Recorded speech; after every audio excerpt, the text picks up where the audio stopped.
5 trend interior design 2026 yang wajib elak. Jangan buat silap. Tahun 2026 dah sampai. Tapi masih ada lagi yang ikut trend tahun lepas. Sampai rumah nampak pelik dan duit melayang. Hai, Uncle Andrew sini. Hari ini Uncle Andrew nak bongkar 5 trend interior design yang anda wajib elak sekarang. Dan percayalah, trend number 5 tu paling ramai orang buat tanpa sedar. Dan itu silap paling besar dalam sejarah dekorasi.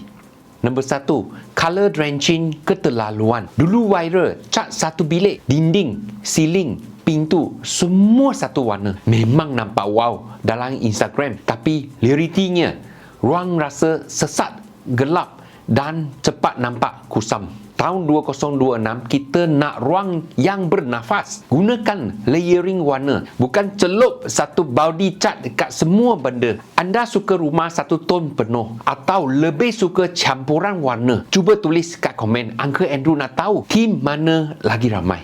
Kedua, perabot gergasi. Sofa saiz XXL. Meja makan panjang sampai langgar dinding. Kalau rumah anda bukan mansion, jangan beli perabot ikut nafsu. Tahun 2026, ramai cari perabot modular yang fleksibel. Ingat, perabot mesti ikut keluasan ruang, bukan ikut trend semasa. Ketiga, gaya retro 70-an berlebihan. Ya, gaya retro memang tengah ni. Tapi kalau semua benda nak letak kapet bulu, lampu bulat, kerusi plastik, rumah anda dah jadi museum, bukan rumah moden. Ambil elemen retro sebagai sentuhan saja. Jangan sampai satu rumah nampak macam set filem lama. Keempat, teknologi terbuka. Smart home itu bagus, tapi kalau penuh skrin kat dinding dan wayar berselirat, itu namanya serabut, bukan futuristik. Trend 2026 adalah invisible touch. Teknologi yang tersembunyi, kemas dan nampak elegan.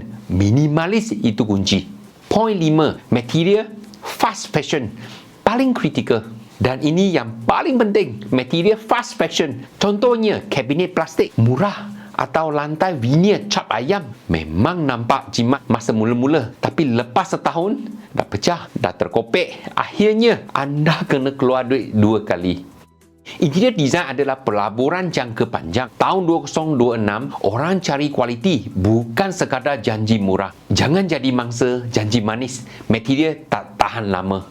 Itulah 5 trend yang patut anda pencenkan tahun ini. Uncle Andrew nak tanya, trend mana yang anda rasa paling tak masuk akal sekarang? Tulis kat bawah. Uncle Andrew nak baca pandangan anda. Kalau video ini bermanfaat, tekan like dan share. Jangan lupa subscribe dan tekan loceng supaya tak terlepas tips dekorasi seterusnya. Jumpa lagi dalam video seterusnya. Terima kasih kerana menonton. Jangan lupa klik like, komen, share dan subscribe. Pastikan anda on notification supaya dapat update terkini dari Uncle Andrew.